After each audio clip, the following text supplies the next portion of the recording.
गोस्वामी तुलसीदास जी महाराज ने जब ये पंक्ति लिखी, सिया राम मैं सब जग जाने करहूं प्रणाम जोर जुग, इस पंक्ति को लिखने के बाद जब विश्वनाथ का दर्शन करने गए तो मार्ग में एक नंदी जी आ गए और गोस्वामी तुलसीदास जी निकलने को हों, वो नंदी जी कभी इधर से रास्ता रोके कभी उधर से आ गए। छोटी सी गली काशी की, उसमें अब तो बड़ी हो गई गलियां, पर अभी भी कहीं कहीं छोटी हैं। तो ऐसा मैंने सुना है किसी संत से। तो फिर गोस्वामी जी ने थोड़ा सा आवाज की, जैसे किसी जीव को हटाने के लिए थोड़ा स्वर निकालते, हट, ऐसा करके कुछ किया, उसको धक्का आदि दिया ताकि मार्ग मिले। तो मार्ग से दर्शन करने गए, दर्शन करके लौट करके आए तो ये पंक्ति अंतर ध्यान हो गई। और जब गोस्वामी जी ने इस भाव को देखा, मैं तो लिख के गया हूं, इतनी सुंदर बात लिखी, सब में सिया राम जी को देख के सबको प्रणाम करो, ये अंतर ध्यान क्यों हुई? तो महादेव ने कहा, बोले आप जो कह रहे हैं उस पर अमल भी तो कीजिए। लिख रहे हैं सिया राम में सब जग जानी, और मार्ग में जब वही सिया राम जी नंदी के रूप में मिले तो उनको आप जो है धक्का दे रहे हो। तब उनके मन में ये भाव प्रकट हुआ, इसका मतलब जो लिखा जा रहा है वो परम सत्य है, इसमें कोई संदेह वाली बात नहीं। एक बात हम आपसे कहें, मैं अगर आप लोगों को किसी कार्य को करने की व्यास मंच से आज्ञा देता हूं और स्वयं यदि वो कार्य नहीं करता तो मिथ्या वाणी बोलने का दोष अपराध मुझको लगेगा। तुम स्वयं तो पालन करते नहीं और पूरी दुनिया को बता रहे हो ऐसा करो ऐसा करो, इसका अपराध मुझको लगेगा, इसका पाप मुझको लगेगा। इसलिए वक्ता को भी बहुत सावधान, यदि वो कोई बात बोले तो पहले स्वयं से पूछे वो स्वयं करता है कि नहीं। और यदि कई बार कथा के फ्लो में कोई ऐसी बात निकल आई जो वो स्वयं नहीं करता तो इसका मतलब व्यास मंच उसको आज्ञा दे रहा है कि सहज ही तुम्हारे मुख से निकला है, आज कथा के बाद इसका पालन करना शुरू करो, नहीं तो वक्ता की वाणी से प्रभाव नहीं हो सकता। ये बात निश्चित है। वक्ता के वक्तव्य से एक व्यक्ति भी परिवर्तित नहीं हो पाएगा यदि वक्ता स्वयं उस स्थिति में नहीं है। तो चैतन्य का मतलब क्या है? सर्वम खलु इदम ब्रह्म। एक प्रकार से सब में आपको दिखने लगे कि इसमें भी राम है, इसमें भी मेरे ठाकुर जी। श्री प्रहलाद जी महाराज, खंबे में भगवान नहीं है पर प्रहलाद का विश्वास है कि खंबायु अग्निम शलिलम महिम च ज्योतिम से सत्वानि दृशो द्रुमादीन सरित समुद्रांश हरे शरीरम यत्किंच भूतम प्रणमेत अनन्यम। सब में परमात्मा। खंभ भेदन हुआ तो प्रकट हो गए श्री नृसिंह भगवान। इसी कलिकाल में महाराष्ट्र की भूमि पर पधारे नामदेव जी महाराज। कौन? नामदेव जी। सब में परमात्मा को देखते। एक बार एक स्थान पर बैठ करके आप भजन कर रहे थे तो किसी ने आकर के आपको टोक दिया, बोले महाराज यहां भजन मत करो। बोले क्यों? यहां पे प्रेत आत्माएं रहती हैं। नामदेव जी बोले अब तो हम बैठ गए, अब तुम यही करेंगे। जय हरि विठल, श्री हरि विठल, माए बापा विठल, इस प्रकार कीर्तन करने लगे। इतने में एक प्रेत प्रकट हो गया और वो प्रेत कभी हाथी बन जाए, कभी घोड़ा बन जाए, कभी गधा बन जाए, कभी ऊंट बन जाए, कभी मूषक चूहा बन जाए।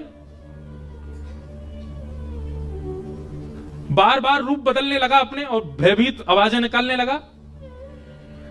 नामदेव जी महाराज ने जैसे ही उसको देखा तो नामदेव जी बोले, संसार के लोग झूठ बोल गए मुझसे कह के गए कि यहां कोई प्रेत रहता है, लेकिन भैया इतने रूप बदलने की सामर्थ्य प्रेत में नहीं है तो परमात्मा में है। और साक्षात परमात्मा मान के प्रेत को ही प्रणाम करने लगे। जय हो भले पधारे मेरे लंबक नाथ। इतने लंबे बन गए ठाकुर जी। बोले इतने रूप बदलने की सामर्थ्य ये किसी प्रेत में नहीं हो सकती, है तो परमात्मा में है। जैसे ही दंडवत किया महाराज, था तो वो प्रेत ही, लेकिन तुरंत श्री पंडरीनाथ विठल भगवान प्रकट हो गए और प्रकट होकर बोले, हे नामा, यहां तो प्रेत था, तेने उसमें भी मुझे देखा। नामदेव जी कहते हैं प्रेत में प्रेतत्व भी आपसे ही है।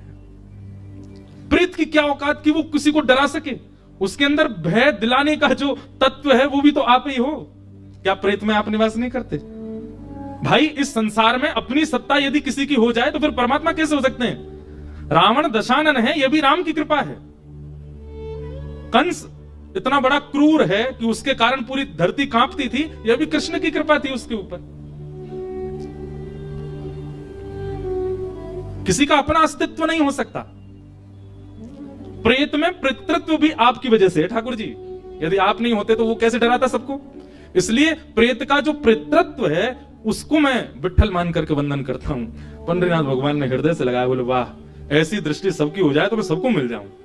लेकिन सबकी दृष्टि ऐसी नहीं बनती।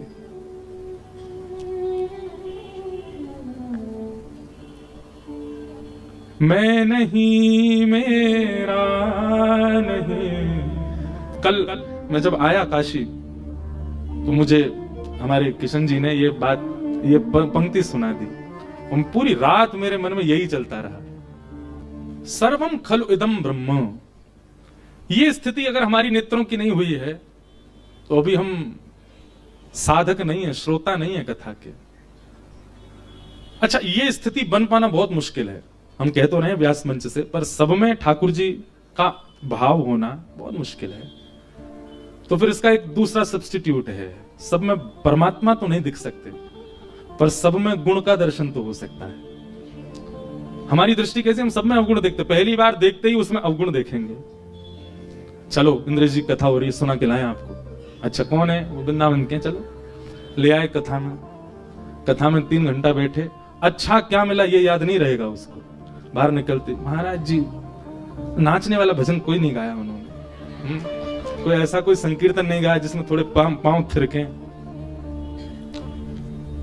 हमने कथा सुनी थी, वो व्यास जी चुटकुला वो सुनाते थे, एक भी चुटकुला नहीं सुना। थोड़ी हंसी आए, 3 घंटा बैठे हम लोग।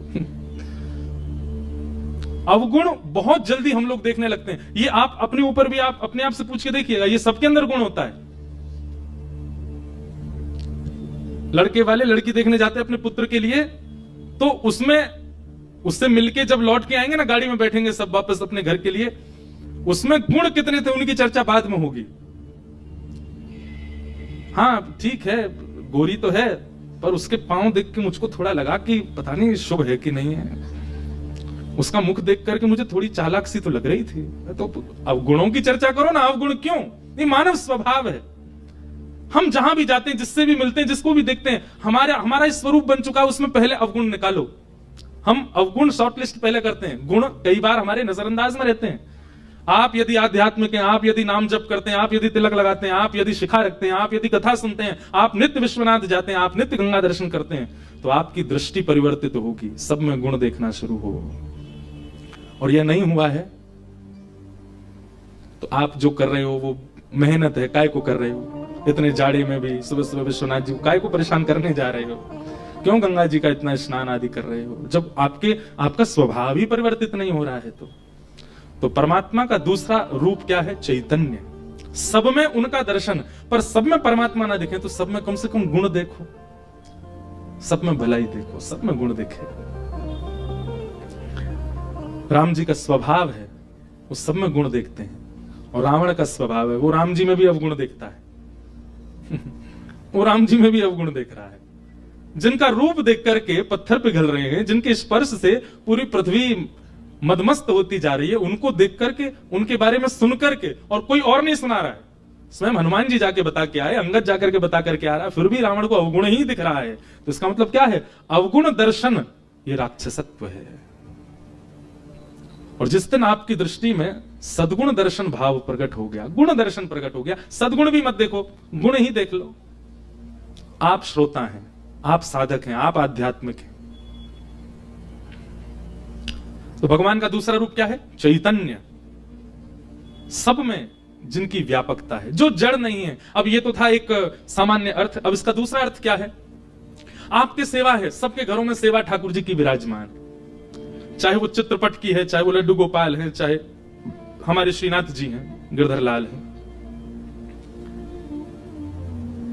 सेवा उसी दिन आपकी श्रेष्ठ होने लग जाएगी जिस दिन आप उनके जड़ भाव को दूर कर दोगे। उनके प्रति आपकी जड़ की स्थिति जिस दिन समाप्त हो जाएगी, उसी दिन आपकी सेवा प्रकट हो जाएगी, सेवा आप करने लग जाओगे। बहुत ध्यानपूर्वक सुनिएगा, सावधानी से सुनिएगा।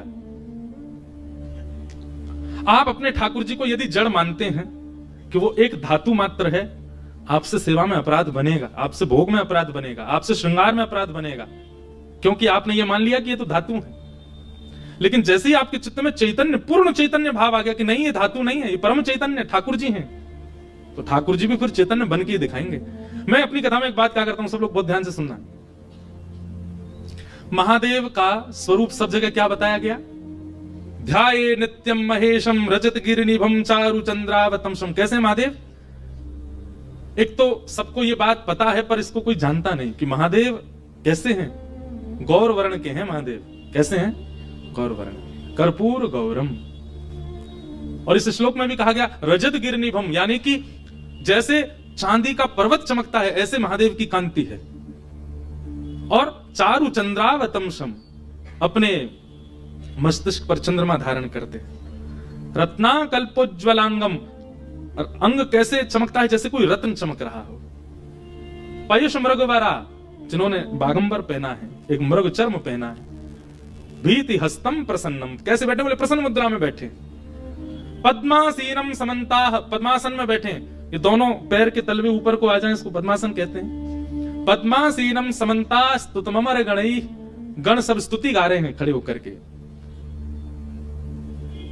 विश्वाद्यम विश्ववंद्यम, विश्व के जो आदि हैं, प्रथम हैं, और विश्व के जो वंद्य हैं। अखिल भयहरम, ब्रह्मांड के भय को दूर करने वाले। पंचवक्रम, पंचमुख वाले। त्रिनेत्रम, इनको हम प्रणाम करते हैं। लेकिन कहीं भी देवालय में चले जाओ, महादेव तो लिंग के रूप में ही दिख रहे हैं। कहां है पंचवक्र? कहां है चारु चंद्र? कहां है वो रत्नों जैसी कांति? कहां है वो चमकते हुए महादेव का स्वरूप? क्यों नहीं है वो विग्रह? और यही बात हमारे वृंदावन चंद के पास चले जाओ, उनका वर्णन कैसा? कि वरहापीडम नटवर वपुः कर्णयो कर्णकारम बिभ्रदवासः कनक कपिसं वैजयन्तीं च मालां रन्ध्रान् वेणो अधर सुधया पूरयन् गोपवृन्दैः वृंदारण्यम स्वपदरमणम प्राविशद गीत कीर्ति। उनका वर्णन कैसा है? बाकी सब वर्णन छोड़ो, एक वर्णन सुन लो केवल। रंध्रान वेणु अधर सुदया, वंशी तो है, कर कमल में ही है, आवाज क्यों नहीं आ रही है? फिर ध्वनि क्यों सुनाई नहीं देती? महादेव लिंगाकार में ही क्यों हैं? श्री कृष्ण के हाथ जब उठे हैं, वेणु है, तो फिर स्वर क्यों नहीं सुनाई देता?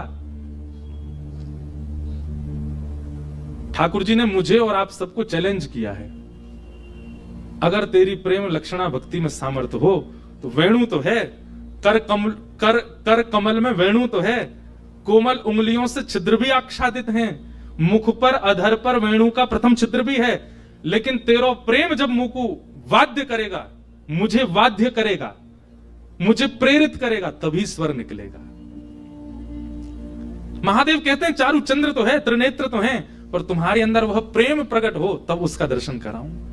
हमारे लड्डू गोपाल पूरे दिन यूं ही बैठे रहे घर में। ठाकुर जी कह रहे हैं मैं हाथ सीधे ना करूंगा, पैर सीधे ना करूंगा। क्यों? जा दिन तेरो प्रेम प्रकट है जाएगो, जा दिन तेरो प्रेम अथा है जाएगो, वही दिन अपने आत्मा में सीधे कर लूंगा। इसका मतलब क्या है? हमारी सेवा से अगर हमारे ठाकुर जी जैसे आए थे वैसे ही हैं, इसका मतलब ये प्रेम प्रकट किया नहीं तो ठाकुर जी बदल जाते हैं। ठाकुर जी थोड़े तो हाथ पांव सीधे करते, नहीं तो परिवर्तित होते। अब यहां व्यवस्था नहीं तो हम अपने लाल जी का एक दर्शन कराते। जब हमारे ठाकुर जी आए थे 5 वर्ष पहले, तब का स्वरूप और आज के ठाकुर जी का स्वरूप, आप कहोगे ये वो है ही नहीं। जब हमारे लाल जी आए थे तो ऐसे लगते थे जैसे पतर पूछ रहा से पतरे दुब रहे। हमारे लाल जी के जिन्होंने दर्शन किए सबको यूं लगती है कितने बड़े होंगे, मोटे ताजे तगड़े होंगे, हैं सच में, पर दर्शन में है वो छोटे से ही। पर प्रथम दिन का दर्शन, और मैं रोज देखता हूं अपने प्रथम दिन के गिरधर लाल जी और आज के, ऐसा परिवर्तन, गदमदरा से तो गाल फूल गए उनके, नेत्रन में ऐसी रौनक सी आ गई है, कांति ऐसी लगती है अद्भुत। अब जैसे हाथ पांव बिल्कुल खा पी के जैसे खाते पीते घर के बालक हो जाते हैं, ऐसे लाल जी हो गए। पहले कोई वस्त्र धराने से आते ही नहीं थे, इतने छोटे से ठाकुर जी हमारे। अब आप कितने बड़े वस्त्र ले आओ, कैसे भी करके धारण कर लेते। तो चैतन्य, आप जिनकी सेवा करते हैं, केवल नियमित रूप से भोग लगाना, आरती करना, यह आपका कर्तव्य नहीं। आपका कर्तव्य यह है कि जैसे आए ये परिवर्तित होने चाहिए। इनके स्वरूप में थोड़ा तो, भाई बालक जन्म लेता है वो छोटा सा ही होता है, 10 साल हो गए इतना सही है, मां को चिंता नहीं होगी। चिंता क्या होगी? पूरा घर परिवार रोएगा, ये बढ़ता ही नहीं, इतना सही है। हर दिन उसमें परिवर्तन आए, वो कुछ नया सीखे, कुछ नई क्रिया करे, उसके हाथ पांव थोड़े बढ़े, चलना सीखे, बोलना सीखे, आंखें टिमटिमाए, पूछे कान कहां है तो तुरंत बताए, नाक कहां ये है, जीभ कहां ये है। हर दिन कुछ नया ज्ञान, उसमें परिवर्तन दिखता है, तब परिवार प्रसन्न रहता है। हमारा बालक पल रहा है, बढ़ रहा है। सेवा में भी आपका भाव और आपके ठाकुर जी का स्वरूप, इसमें परिवर्तन आना चाहिए। तब आपकी सेवा लग रही है, आप सेवा कर रहे हो, ये बात पता चलती है। ये इसी को कहते हैं चैतन्य। ठाकुर जी का तीसरा रूप क्या है? आनंद। हमारे गुरुदेव एक बहुत अच्छी बात कहते हैं, ठाकुर जी के प्रथम दो स्वरूप यदि आपने भली भांति पहचान लिए, यानी कि सत्य और चैतन्य, तो तीसरा रूप अपने आप प्रकट होगा। क्या? आनंद। वो सब गाओगे, नंद घर आनंद भयो जय कन्हैया, अवध में आनंद भयो जय रघुवर राम के। आनंद। रहते काशी में है, गंगा तट पर, फिर भी इतने निराश, हताश, उदास क्यों? ये तो आनंद वन है, यहाँ तो महादेव भी आनंद में रहते हैं। आप क्यों इतने निरानंद में हो? क्योंकि आपने महादेव को उस रूप से देखा नहीं, जाना नहीं, पहचाना नहीं, इसलिए निराश हो। तो सत्य परमात्मा को जिस दिन आपने चैतन्य रूप से भज लिया, उसी दिन जीवन में आनंद आएगा। सच्चिदानंद रूपा है। विश्वोत्पत्त्यादि हेतवे, विश्व की उत्पत्ति, पालन और संहार, ये तीन क्रिया जिनकी हैं। तापत्रय विनाशाय, तीन प्रकार के तापों का जो उपशमन करते हैं। ताप किसको कहते हैं? कष्ट को। एक बात बहुत ध्यान से सुनिएगा, ठाकुर जी को भजने वाला कष्ट विमुक्त नहीं होता।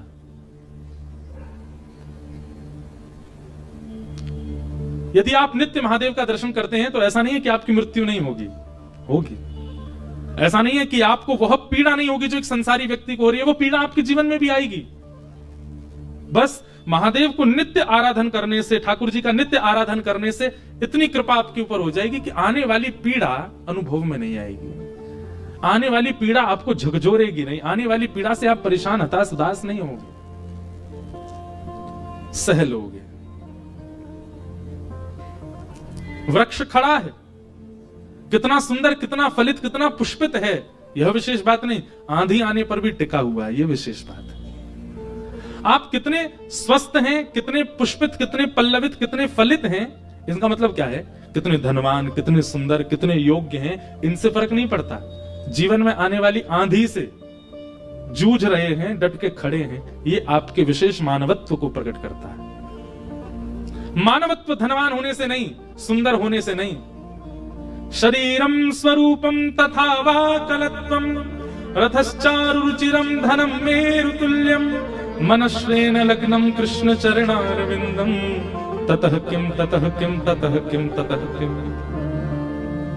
खूब सुंदर शरीर है, खूब सुंदर पत्नी है, खूब अच्छा घर है, खूब बढ़िया संपत्ति है, पर मनश्रेण लग्नम कृष्ण चरणारविंदम, मनश्रेण लग्नम गुरु चरणारविंदम, राम चरणारविंदम।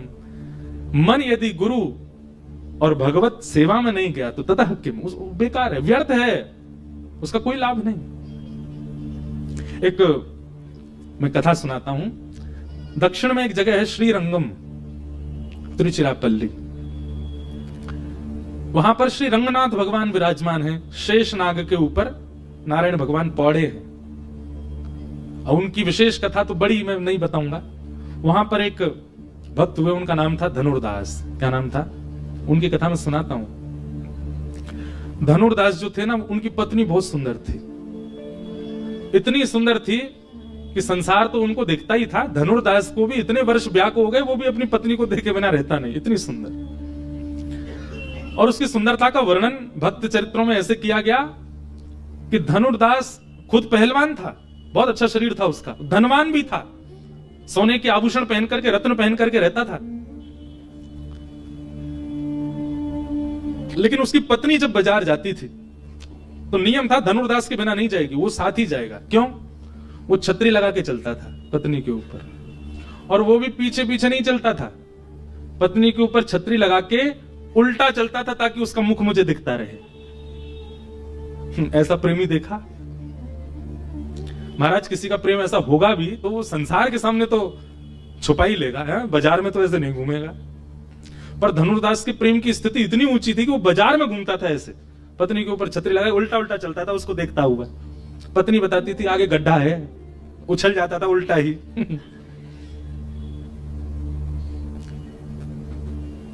एक बार श्री रंगनाथ भगवान की सवारी जा रही थी, आगे सब लोग चल रहे थे हटाते हुए भीड़ को, हट जाओ हट जाओ, रंगनाथ भगवान की सवारी आ रही है। और सबसे आगे श्रीमद रामानुजाचार्य जी चल रहे थे, ठाकुर जी की सवारी चल रही है तो आचार्य आगे चल रहे थे। तभी उन्होंने इस दृश्य को देखा। क्या देखा? धनुर्दास अपनी पत्नी के ऊपर छतरी लगाए उल्टा चल रहा है, उसको देखते हुए। अब नगर बाजार के लोग तो हंसी उड़ा में एक दूसरे, देख देख देख देख धनुर्दास को देख, कैसा जोरू का गुलाम है, देख। रोज उसको देखने के लिए अलग भीड़ लगती थी। उसकी पत्नी जब बाजार जाए तो भीड़ अलग लगती थी, अटारियों पर, छतों पर, नीचे लोग देखते थे, देखो कैसे जाता है।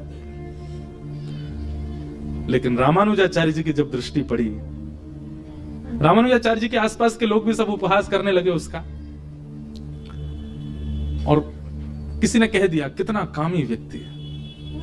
लेकिन वही बात है ना, श्रीमद् भागवत जी कहती है, प्रयच्छति गुरु प्रीतो, गुरु यदि आप पर मेहरबान है, गुरु यदि आप पर प्रसन्न है, आप चाहे कितने भी घनघोर दलदल में क्यों ना हो, ठाकुर जी को उबारने आना पड़ेगा यदि आपके गुरु प्रसन्न है तो। रामानुजाचार्य जी को लगा गुण ही तो है, भले ही वो पत्नी में हो गया तो अवगुण कहला रहा है, और यही ठाकुर जी में होता तो सद्गुण हो जाता है। गुण तो है पर संसार में है इसलिए अवगुण है, और यही गुण यदि ठाकुर जी में लग जाए तो सद्गुण बन जाएगा। और गुरु का यही काम है। हमारे अंदर सारी चीजें हैं, हमारे अंदर हम सर्वगुण संपन्न है। मैं, मेरे से लेके पीछे तक एक एक व्यक्ति यहां सर्वगुण है, लेकिन क्योंकि वह गुण संसार में, इसलिए हम नरकगामी हो जाते हैं। गुरु आश्रय से वही गुण नाम में लग जाए तो वही फिर हमको भगवत धाम की प्राप्ति करा दे। रामानुजाचार्य जी ने सोच लिया कि किसी जगह, सुनो इसको धनुर्दास को बोल के आओ, शाम को मुझसे मिलने आएगा। किसी ने जाके कहा, ए धनुर्दास, तुमको रामानुजाचार्य जी ने मठ में बुलाया। वो घबरा गया, ऐसा क्या हो गया? उसको यही लगा कि शायद जिस क्रिया से मैं जाता हूं सब उपहास करते हैं, रामानुजाचार्य जी को क्रोध आया होगा, डांटने के लिए बुलाएंगे। वो पहले से मन बना के गया था, चाहे कितना भी डांट ले, मैं पत्नी को अब घर से बाहर ही नहीं जाने दूंगा। क्यों? वो बाहर जाएगी तो मुझे तो देखना उसको, उनकी डांट से भी मैं वह छोड़ तो नहीं पाऊंगा। रामानुजाचार्य जी ने उसको बुलाया, तो जैसे धनुर्दास आया, प्रणाम करके बैठा। रामानुजाचार्य जी बोले, आज हमने एक दर्शन किया, तुम अपनी पत्नी के ऊपर छतरी लगाए उल्टे चल रहे थे। धनुर्दास नीचे नजर करके हाथ जोड़ के बैठा, गुरु के सामने कुछ कहना नहीं चाहिए, चुपचाप बैठे। रामानुजाचार्य जी बोले, मुझे बस इतना बताओ, क्यों देखते हो तुम पत्नी को? तो उसने कहा, क्षमा करें भगवान, पर मुझे उससे सुंदर कुछ दिखा नहीं संसार में, बहुत सुंदर है वो, और हर दिन वो नई लगती है, हर दिन उसकी सुंदरता बढ़ती है, इसलिए मैं उसको देखता हूं। रामानुजाचार्य जी बोले, अगर उससे सुंदर कोई तुम्हारे सामने आ गया तो? धनुर्दास बोला, इतना विश्वास से कह सकता हूं, उससे सुंदर कोई नहीं आएगा, मुझे विश्वास है, उससे बढ़िया कोई है ही नहीं संसार में। रामानुजाचार्य जी बोले, मैं भी तो कह रहा हूं, अगर मैंने प्रकट कर दिया तो बोले, मैं वचन देता हूं, उससे सुंदर जो आएगा सदा उसको देखूंगा। फिर रामानुजाचार्य जी हाथ पकड़ के रंगनाथ भगवान के पास गए, और श्री रंगनाथ आचार्य हैं, उनकी बात तो ठाकुर जी मानते ही हैं। अंदर गर्भगृह में ले जाकर के कपाट बंद किए और रंगनाथ भगवान से प्रार्थना की, हे प्रभु, इसके अंदर गुण है, लोगों में गुण होते हैं, इसके अंदर अति गुण है, गुण की मात्रा बहुत ज्यादा है। सब अपनी पत्नी को देखते हैं पर ऐसे कोई नहीं देखता होगा, मतलब गुण की अतीत है इसके अंदर। मेरी इच्छा है कि यह गुण आपके प्रति न्योछावर हो जाए, आप कृपा कर इसको अपने अद्भुत रूप का दर्शन कराओ। इतने में ही शंख चक्र गदा पद्मधारी श्रीमन नारायण, आहा सुंदर कमल नेत्र हैं ठाकुर जी के, कमल जैसी नासिका, कमल जैसे कपोल, अद्भुत स्वरूप, रूप, कांति। वैसे ठाकुर जी इतने सुंदर, पर आज आचार्य के कहने से इतने सुंदर बन के आए, इतने सुंदर बन के आए कि धनुर्दास ने जैसे उनका रूप देखा, नेत्र सजल हो गए, घुटने पर बैठ गया, और सदा के लिए श्री ठाकुर जी को, अब इन नेत्रों से और किसी को नहीं देखूंगा, वचन देता हूं। तुरंत दौड़ करके गया, अपनी पत्नी को लेकर के आया, और स्वयं तो ठाकुर जी का हुआ, अपनी पत्नी को भी कर दिया। बोले, आज से मैं और मेरी पत्नी केवल ठाकुर जी को भजेंगे, इन्हीं की शरण में रहेंगे, इन्हीं के साथ रहेंगे। जीवन भर के लिए ठाकुर जी के प्रति समर्पित हो गया। कहते हैं कि रामानुजाचार्य जी रोज स्नान करने के लिए कावेरी जी में जाते थे, तो ब्राह्मण वेद पाठियों के कंधे पर हाथ रख के चल के जाते थे, और स्नान ध्यान करके जब संध्या करके पूर्ण पवित्र तिलक आदि लगा के जब पूर्ण पवित्र अवस्था में होते थे, तब धनुर्दास के कंधे पर हाथ रख के आते थे। ब्राह्मणों ने एक दिन इस पर शंका प्रकट की, बोले, भगवान, आप अशुद्ध अवस्था में सुबह सुबह नहा धो के जब उठते हो तब तो हमारे कंधे पे हाथ धर के जाते हो, और नहा धो के परम पवित्र शुद्ध होकर के जब आते हैं तो वो कामी व्यक्ति है धनुर्दास, उसके कंधे पे हाथ रख के आते हो। रामानुजाचार्य जी ने कहा कि तुमने उसमें काम का दर्शन किया, परंतु उसमें गुण का अतीत था, वही गुण ठाकुर जी में परिवर्तित हो गया, तो वही अवगुण ही बहुत बड़ा गुण बन चुका। और ये मैं बताऊंगा नहीं, तुम्हें दिखाऊंगा एक दिन उसका गुण। कैसे दिखाया? एक दिन रामानुजाचार्य जी कथा कर रहे थे वाल्मीकि रामायण, और वाल्मीकि रामायण में प्रसंग आया कि विभीषण शरणागति का जब प्रसंग आया कि विभीषण शरण लेने के लिए आया राम जी की, तो भगवान ने, जैसे ही भगवान को पता चला कि विभीषण आया, तो ठाकुर जी ने सुग्रीव और वानरों की सब सेना को भीतर ले जाकर के सबसे पूछा। क्या पूछा? सुग्रीव शरण में आया, इसको शरण में लेना चाहिए कि नहीं लेना चाहिए? ये प्रसंग रामानुजाचार्य जी सुना रहे थे, तो सामने बैठा धनुर्दास इतना रोया, इतना रोया, इतना रोया, उठ करके कथा से ही चला गया। सब ब्राह्मण देवता उसकी हंसी उड़ाने लगे, बोले ये वही है जिसके कंधे पे हाथ धर के आते हो आप, तो कथा के बीच में से ही चला गया। रामानुजाचार्य जी बोले उसको बुला के लाओ। बुला के लाए, सभा ऐसी बैठी थी, सब जैसे आप बैठे हो। धनुर्दास से पूछा तुम गए क्यों? बोले भगवान, मैंने आपसे कथा में सुना कि राम जी भक्त वत्सल हैं, वो सारे दोषों को नजरअंदाज करके सबको अपनी शरण प्रदान करते हैं, परंतु विभीषण जब उनकी शरण में आया तो उनको शरण देने की वजह वो सबसे पूछ रहे हैं कि इसको शरण में लूं कि नहीं। जब विभीषण जैसे भक्त के लिए ठाकुर जी को पूछना पड़ रहा है, तो मेरे को तो कभी भगवत प्राप्ति होगी नहीं। समझ में आई बात? उसके दुख का कारण क्या था, उसके शोक का कारण क्या था कि विभीषण जैसे को शरण लेने के लिए ठाकुर जी इतनी बड़ी मीटिंग कर रहे हैं, तो मैं तो फिर किसी लायक नहीं हूं, मुझे तो ठाकुर जी कभी शरण में नहीं लेंगे। इस बात से मेरे को रोना आ गया, मैं विरह व्याकुल हो गया, मैं उठ के चला गया। तब रामानुजाचार्य जी ने बताया, है किसी की ऐसी विरह की स्थिति कि वो विभीषण की स्थिति और अपनी स्थिति को कंपेयर करके कह रहा है कि ठाकुर जी से उसको लेने में इतनी मीटिंग कर रहे हैं, तो मुझे कैसे लेंगे? तब रामानुजाचार्य जी ने कहा कथा पूरी सुनो। बैठा, तब बताया कि सुग्रीव ने मना किया कि रक्त तो एक ही है, रावण का ही वंश का है, वो भी कहीं ना कहीं राक्षस तत्व तो होगा, आप उसको शरण मत लो। कई लोगों ने मना किया कि ठाकुर जी आपको परख लेना चाहिए विभीषण को, उसको अभी शरण में नहीं लेना चाहिए।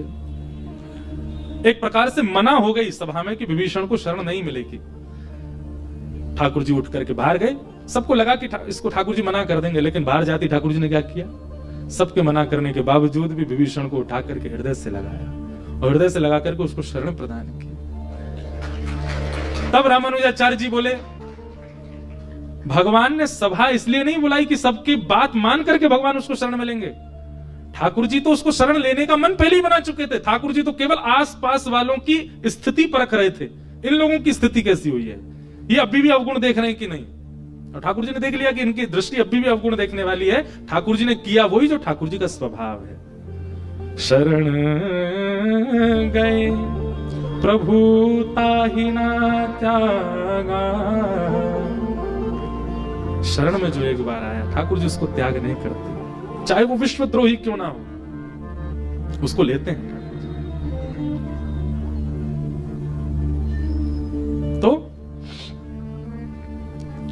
हमारा गुण अवगुण इसलिए है क्योंकि संसार के प्रति, वही कथा से, सत्संग से, गुरु कृपा से भगवत प्रति हो जाए, वही सद्गुण, वही भगवत प्राप्ति का कारण बन जाएगा। तो हम ये कथा क्यों सुना रहे हैं? तापत्रय विनाशाय, संसार से मिलने वाली पीड़ा वो भगवत भजन के बाद भी आपके जीवन में आएगी। मुझे भी बुखार आता है, मेरे परिवार में भी कई कलेश होते हैं, भले ही चाहे मैं 365 दिन कथा करता हूं, लेकिन इसका मतलब ये नहीं कि वक्ता हूं तो मेरे जीवन में कोई कष्ट नहीं। पर हां, जिस कष्ट से एक संसारी व्यक्ति टूट जाता है, बिखर जाता है, वह कष्ट भी जीवन में आने पर भगवत कृपा से वह स्थिति नहीं होती। कई बार तो कथा मंच पर आने से पूर्व ही कुछ ऐसी घटना समाचार सुनाई दे जाता है परिवार का, जिससे एक व्यक्ति विचलित हो जाए, परंतु कथा की कृपा, सत्संग की कृपा, भगवत भाव की कृपा कि वह स्थिति आपको स्थिर रखती है, आपको गिरने नहीं देती। तो वृक्ष कितना पुष्पित है, कितना फलित है, कितना घना है, यह बड़ी बात नहीं, कितना मजबूत है यह बड़ी बात है। आप कितने धनवान हो, कितने सुंदर हो, कितने योग्य हो, यह बड़ी बात नहीं, पर सत्संग आपको मजबूत बनाता है कि स्थिति कैसे भी आ जाए आप बिखर नहीं सकते। इसलिए कई लोग कहते हैं हमने तो विश्वनाथ भगवान का अभिषेक करवाया था, फिर भी हमारे घर में ये क्यों हो गया। कई बार ऐसा भी होता है कि हमारी कथा कहीं हुई और कथा करके हम गए दूसरी जगह कहीं कथा करने लगे, पता चली उस परिवार में एक ऐसी घटना घट गई। अब सब लोगों की मन क्या, कथा कराई थी इन्होंने, तब से इनके सारे दिन बिगड़ने लग गए, तब से इनके जीवन में कष्ट संकट आने लग गए। नहीं, बल्कि इसको आप ऐसे लो, वो आना निश्चित था, वो आना निश्चित है। पर जब ठाकुर जी देखते हैं ना कि कोई भक्ति पथिक हो गया है, तो ठाकुर जी कहते हैं, देखो एक बात सुनना, हमारे 100 वर्ष की आयु बताते हैं, पर जीता कोई नहीं, बहुत कम है जो 100 जी ले। 100 वर्ष के जीवन को विभाजित किया जाता है। जब ये 20 साल का होगा तब कुछ महीने के लिए कष्ट आएगा, फिर जब ये 28 वर्ष का होगा तब इतने दिन के लिए इसके जीवन में विपत्ति आएगी, फिर ये जब 40 का होगा तब ऐसा होगा, फिर 60 का होगा तब ऐसा होगा। हमारे जीवन के हर साल, हर 10 साल, 5 साल में, 4 साल में, 2 साल में एक संकट निश्चित लिखा है पहले से ही,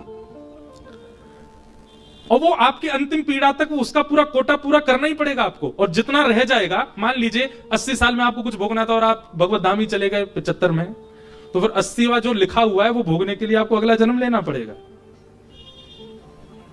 ये अधूरा रह गया इसका, तो वो जो होमवर्क अधूरा रह गया उसकी पूर्ति के लिए ठाकुर जी फिर भेजेंगे विद्यालय में, संसार में, जाओ उसको करके आओ। लेकिन व्यक्ति जब शरणागत हो जाता है ठाकुर जी के, व्यक्ति जब अधीन हो जाता है ठाकुर जी के, व्यक्ति जब भजने लगता है ठाकुर जी को, तो ठाकुर जी पता है क्या करते हैं? पूरे 80 वर्ष में विभाजित जो कष्ट था उन सबको समेट के एक साथ भुगवा देते हैं। जो इतने लंबे जीवन में भोगना था वो ठाकुर जी 2-3 वर्ष में भुगवा करके खत्म कर देते हैं कोटा। बोले अभी इसका सब नष्ट करना प्रारंभ करो। कई बार आप जब व्यसनी थे, आप जब भोगी थे, आप जब लोभी थे, तब इतने संकट नहीं थे, पर जब से त्रिपुंड लगाना शुरू किया, जब से ऊर्ध्वपुंड लगाना शुरू किया, जब से राम राम भजना शुरू किया, कष्ट की घड़ियां बढ़ने लग गई। इसका मतलब क्या है? ये पूरे जीवन में भोगने वाले जो थे, अब ठाकुर जी ने एक संग दे दिए। मतलब ना तो फर्स्ट टर्म एग्जाम हुए, ना सेकंड टर्म हुए, ना हाफ ईयरली हुआ, ना थर्ड टर्म हुआ, सीधा फाइनली हो गया है। तो फाइनल एग्जाम दे देते हैं, बोले बाकी कुछ नहीं करना, तुम तो सीधा ग्रैंड फिनाले करो, बाकी सब क्यों करना है। तो कई बार भगवत शरणागति लेने के बाद कष्ट यदि अनुभव हो रहे हैं, तो ये समझ लीजिए कि फाइनल एग्जाम है हमारा, पूर्ण परीक्षा, इसको कर लेंगे, सब ठीक है, सब आनंद है। तापत्रय विनाशाय, कष्टों से मिलने वाली जो पीड़ा है उसका नाश करते हैं ठाकुर जी। कष्ट का नाश नहीं, वो तो हमारा प्रारब्ध है, वो तो भोगना पड़ेगा हमको। पर बंधुओं, नाम में सामर्थ्य है, नाम में सामर्थ्य है। क्या? उस कष्ट रूपी पहाड़ को कंकड़ बनाने की, उस कष्ट रूपी बाण को सुई बनाने की सामर्थ्य नाम में है। कोई पिए रे पियाला राम रस का, कोई पिए रे पियाला राम रस का, कोई पिए रे पियाला कृष्ण रस का, कोई पिए रे पियाला कृष्ण रस का। ये नाम सत्संग में, कथा में सामर्थ्य है कि जीवन में आने वाली विपत्ति का अनुभव होना बंद हो जाता है, लेकिन नाम में सामर्थ्य है कि जीवन में आने वाली विपत्ति का विशाल रूप सूक्ष्म कर देता है नाम। समझ में आई बात? सत्संग में क्या सामर्थ्य है कि विपत्ति जो आ रही है वो आएगी, पर उसका अनुभव नहीं होगा, वो आपको तोड़ नहीं पाएगी। पर नाम में क्या सामर्थ्य है? आने वाली विपत्ति का जो प्रचंड रूप है उसका सूक्ष्म रूप कर देता है नाम। ये नाम की सामर्थ्य, ये नाम का बल है। इसलिए कथा के साथ साथ नाम जप अति आवश्यक है। नाम,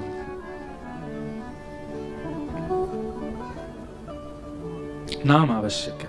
चाहे राम नाम का आश्रय लो, चाहे कृष्ण नाम का आश्रय लो, चाहे शिव नाम का आश्रय लो। आप अनाथ मत रहिए, हम आपसे प्रार्थना कर रहे हैं। आप कहोगे विचित्र बात क्यों कह रहे हो महाराज जी, हम सबके माता पिता हैं, हमको अनाथ क्यों? जो बिना नाम के जीवन जी रहा है वो अनाथ ही है। जिसके जीवन में कोई नाम नहीं है वो अनाथ है। और सुनिए एक बात, जो अनाथ होते हैं ना, दुर्भाग्य से उनको अनाथालय में रहना पड़ता है। वृंदावन जो है ना, ये माता पिता का घर है। अयोध्या माता पिता का घर है। काशी माता पिता का घर है। ये तीर्थ जो धाम है, जो गुरु घर है, ये सब माता पिता के घर हैं। और संसार ये अनाथालय है। जो नाम के बिना रहता है उसको अनाथालय में रहना पड़ता है, उसको संसार में रहना पड़ता है। और जो नाम आश्रित होता है वो घर में रहता है, माता पिता के संग रहता है। वो या तो फिर वृंदावन में रहेगा, या बरसाने में रहेगा, या काशी में। तो हम जो बात कह रहे हैं वो समझ में आई क्या? संसार में अनाथ कौन? जिसके नाथ विश्वनाथ नहीं, जिसके नाथ द्वारिका नाथ नहीं, जिसके नाथ रामनाथ नहीं, जिसके नाथ श्रीनाथ नहीं, वो अनाथ है। अमूमन माता पिता नहीं है उसको अनाथ कहा जाता है, पर नहीं, इनके नाम के साथ ही नाथ शब्द क्यों है? विश्वनाथ। बोले पूरे विश्व के जो स्वामी हैं, पूरे विश्व के जो रक्षक हैं, पूरे विश्व को जो नतने वाले, अपने वश में रखने वाले, वो विश्वनाथ। तो ऐसे विश्वनाथ, उनके नाम का आश्रय लो। जो नाम आश्रित नहीं है वो अनाथ है, और अनाथ को अनाथालय में रहना पड़ता है। अनाथालय संसार है।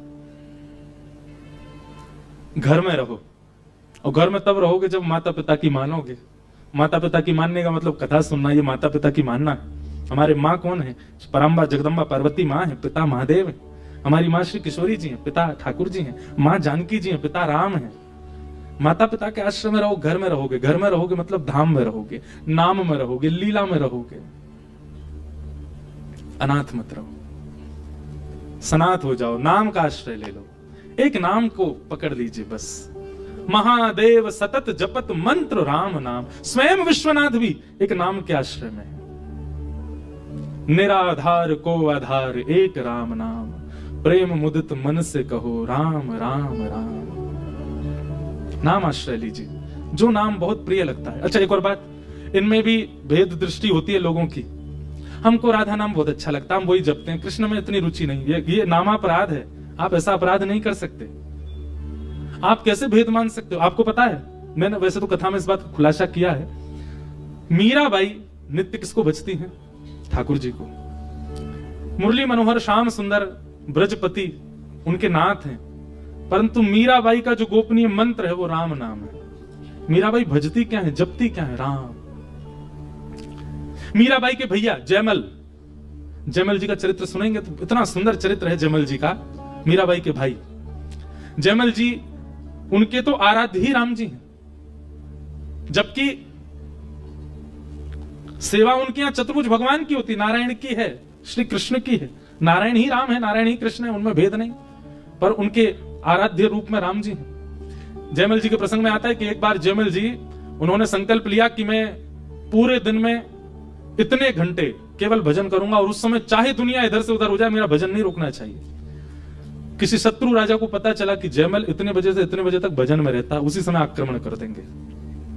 आक्रमण के लिए जैसे ही राजा ने अपनी पूरी सेना लगाई, जयमल जी यहां भजन में बैठे थे।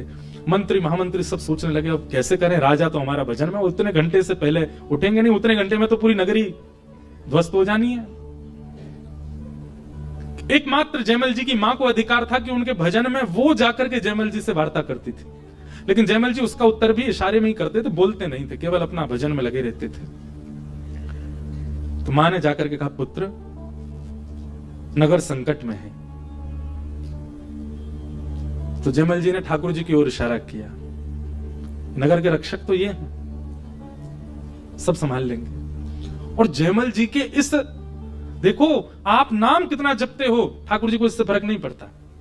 आप व्रत कितने करते हो 30 दिन में, इससे कोई अभिप्राय नहीं। आप यज्ञ कितने करते हैं, इनसे कोई फर्क नहीं पड़ता। पर आप अपनी स्थिति में ठाकुर जी के प्रति समर्पण कैसा करते हो, ये ठाकुर जी देखते हैं।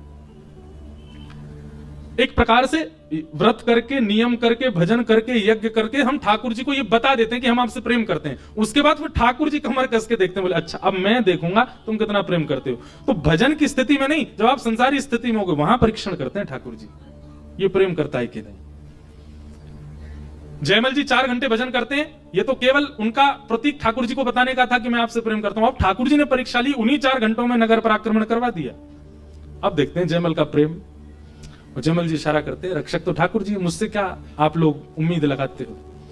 उस समर्पण को देख के ठाकुर जी प्रसन्न हो गए, और स्वयं ठाकुर जी अद्भुत राजा का रूप धारण करके आए, और जयमल का घोड़ा, जिस घोड़े पर जयमल जाते थे, उसी घोड़े को लेकर के और राजभवन की छत पर पहुंच गए।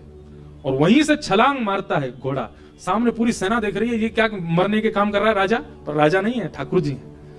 जैसे ही ठाकुर जी नीचे घोड़ा लेकर के आए, तिरछा खड़ा हुआ घोड़ा। ठाकुर जी ने केवल अपनी भ्रगुटी से पूरी सेना को देखा। नेत्रों से देखने मात्र से सारे सैनिक अपने हृदय पे हाथ रख के अपने अपने घोड़ों से गिर गए, व्याकुल होकर के पड़ गए महाराज नीचे जमीन में। 4 घंटे बाद जब जयमल जी का भजन पूरा हुआ, तुरंत उन्होंने अपने तश्कर उठाए, बाण उठाए, धनुष उठाए और तुरंत घुड़शाल में गए तो देखा घोड़ा जो था वो हाँफ रहा था। बोले ये घोड़ा हाँफ क्यों रहा है? ऐसा लग रहा है कहीं दौड़ के आया है। घोड़े के समीप गए तो उसमें से कस्तूरी की सुगंध आ रही थी। राजा ने कहा भी विचार का विषय नहीं, बाद में देखूंगा ये क्या हुआ, कौन लेके गया घोड़े को। बैठ गए और जैसे ही बाहर गए तो सारी सेना पस्त पड़ी थी। जो मुख्य राजा था वो अपने रथ पर आरूढ़ होकर, हृदय सबके हाथ यहीं रखे, मतलब हृदय पर चोट मार गए ठाकुर जी। दौड़ करके जयमल जी गए। जयमल जी ने जाकर के राजा को उठाया। बोलो भैया तुम लोग युद्ध करने आए थे पर युद्ध से पहले ही पस्त हो गए, क्या बात है? और ये तुम्हारी पूरी सेना रो क्यों रही है? ये इतने व्याकुल, जैसे कोई प्रेमी रोता है, विलखता है, ऐसे रो रहे तुम्हारी सेना वाले कायरों की तरह, क्या हो गया? राजा होश में आया। होश में आकर के जयमल जी के चरणों में गिर गया। बोले तुमने किसको भेजा था अभी बाहर? जयमल जी बोले मैंने तो किसी को नहीं भेजा। झूठ मत बोलो, तुमने एक राजकुमार को भेजा था। एक बाण नहीं चलाया उसने, केवल अपने नेत्रों से घायल कर गया हम सबको। हम जीवन भर तुम्हारे मुरीद रहेंगे, जीवन भर तुम्हारे दास रहेंगे, इस नगर की सेवा में रहेंगे। बस हमारी एक कामना मान लो। क्या? रोज वो राजकुमार जो आया था, रोज केवल उसको एक क्षण दिखा दिया करना हमको। हम उसके रूप पर सब बावरे हो गए। ये सत्य घटना है। जयमल जी बोले भैया ऐसा कौन सा सैनिक या राजकुमार आया? जयमल जी ने पूछा थोड़ा उसका हुलिया बताओ कैसा था। बोले क्या बताएं? नेत्रों ने देखा है पर नेत्र बोल नहीं सकते, मुख बोल सकता है पर मुख पर नेत्र नहीं है, कैसे कहें? नहीं बता पाएंगे हम। बस ये समझ लीजिए घुंघराले केश थे, इतना थोड़ा थोड़ा याद है। नेत्र ऐसे थे कि जिसको वो देखते गए वही गिरता गया घोड़े से। जयमल जी समझ गए ये वक्र कटाक्ष तो केवल एक ही है संसार में, नेत्रों से मारने की खूबी तो केवल श्याम सुंदर को आती है। दौड़ करके गए और जैसे ही जाकर के अपने आराध्य इष्ट को देखा तो जो इष्ट शंख चक्र गदा पद्म में रहते थे, आज वे धनुष बाण धारण करके खड़े हैं।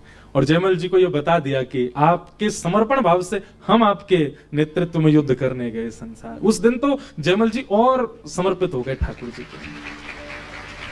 मीराबाई के भाई जयमल। तापत्रय विनाशाय श्री कृष्णाय वयं नमः। इसलिए भैया नाम आश्रित हो जाओ। आज इस कथा में अभी एक ही दिन निकला है साल का, दूसरा दिन आ गया। आज से एक नाम आश्रय ले लो और भेद मत करिएगा। सब नाम के प्रति सम्मान, पर एक नाम आपका इष्ट हो जाए, एक नाम आपका आराध्य हो जाए। तो इस प्रकार महात्मा की चर्चा में तो हम जा ही नहीं पाए, एक ही श्लोक ही हो पाया इतनी देर में। संपूर्ण चर्चा को मैं सूक्ष्म में सुना करके आज के विषय को विश्राम दूंगा। कल से कथा का समय सुबह 10 बजे से है, 10 बजे से लेकर के और 1 बजे तक, और आनंद आ गया तो और लंबा चलेगा। आप सब लोग समय से आ जाना। और भले ही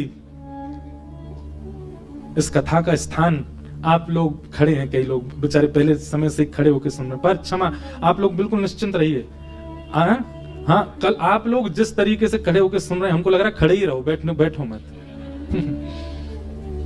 जरूरी नहीं है, कथा मिलनी चाहिए, चाहे जैसे मिल जाए। आप लोग खूब आनंद से देखो, कैसे सुई गिर दो तो आवाज आ जाए, इतने शांति से सब बैठे हो, अच्छा है। भाव से सब लोग सुनो। महात्मा की चर्चा हम पूर्ण कर देते हैं। भागवत का महत्व बताया गया। तो प्रसंग आता है कि नारद जी महाराज पृथ्वी पर भ्रमण करने आए। तब पृथ्वी पर आपने देखा कि पृथ्वी की जितनी महिमा हम सुनते हैं वैसी तो पृथ्वी बिल्कुल भी नहीं है। सब कुछ उल्टा सुल्टा है पृथ्वी में। और क्या क्या उल्टा सुल्टा है आप सबको पता ही है यहाँ पर, लेकिन उसका वर्णन किया गया। क्या? सत्यम नास्ति तपः शौचम दया दानम न विद्यते उदर भरिणो जीवा वराका कूट भाषण। क्या कह रहे हैं? सत्यम नास्ति, कलयुग में सत्य नहीं बोलते लोग। हम लोग अगर अपना पूरे दिन एक ना लोग वो काउंटर लगा के रखते हैं हाथ में, उसमें गिनते रहते हैं कितना नाम जप हुआ हमारा। मैं कभी कभी कहता हूं कि वो काउंटर नाम जप के लिए अच्छी बात है। एक काउंटर सब लोग लगाओ और आप जितनी बार झूठ बोलते हो उतनी बार दबाओ। जितनी बार किसी के हृदय को दुखाते हैं, आपको पता तो होता है कि सामने वाले का हृदय दुखा है, दबाओ। जितनी बार पत्नी से या पति से या बच्चों से ऊंचे स्वर में बात करो जिससे वो भयभीत हो जाएं, दबाओ। किसी के साथ छल करो, कपट करो, दबाओ। और हर महीने की 30 तारीख को जैसे ऑडिट होता है वैसे उसको देखा करो 30 दिन में आपने कितने पाप किए। आपका हृदय कांप जाएगा। और नियम है, एक बार करके देखिए, 1 महीना आप वो रखना ही पड़ेगा आपको। आपका नियम होना चाहिए अंगूठी की तरह रोज पहनो। दुनिया को लगेगा आप नाम जापको, पर नाम मत जपना, आप उसमें अपने अवगुण जपो। हम सबको पता होता, इससे 2 काम होंगे। पहला, 1 महीना धारण करने में आपको अपनी गिनती पता चलेगी कि आप कितने पानी में हो। और दूसरा, वो काउंटर स्पर्श होगा ना जब आपसे, उसका भार इतना लगेगा आपको 1 महीना बाद कि जब भी क्रोध आएगा वो काउंटर का भार और भार लगेगा, आपका क्रोध अपने आप रुकेगा।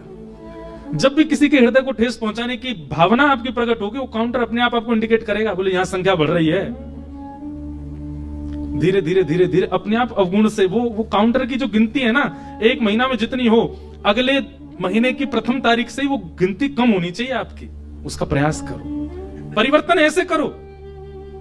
मैं तो एक बात कहता हूं, कई लोग मुझसे कहते हैं नाम जप कितने करने चाहिए महाराज जी। मैंने कहा ये तो वो वैसा प्रश्न हो गया कि मैं आपको कितना प्रेम करूं, बताओ। कोई गिनती है प्रेम की? कोई पैमाना है? कोई स्केल है? कोई नापने की वस्तु है? नाम यथाशक्ति जितना कर सको उतना करो, उसको गिनिए मत।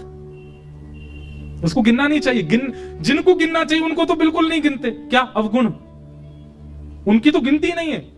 लोग बाग जो बोल देते हैं ना, हम 2 लाख नाम करते हैं, हम 1 लाख नाम करते हैं, हम 10,000 नाम करते हैं। इससे बढ़िया आपने ये गिनती की होती कि आपने गलत कितना किया। उसकी गिनती नहीं करता व्यक्ति। एक बात आप बिल्कुल निश्चित मान लीजिए, जिस दिन आप अपने अवगुणों की गिनती करना प्रारंभ कर देंगे, उसी दिन आपके अवगुण आपको छोड़ के जाने लग जाएंगे। नजरअंदाज यदि किसी रोग को किया जाए तो वो रोग बढ़ता है, और उसी रोग पर दृष्टि डाली जाए, उसी रोग की चिकित्सा की जाए तो रोग जाता है।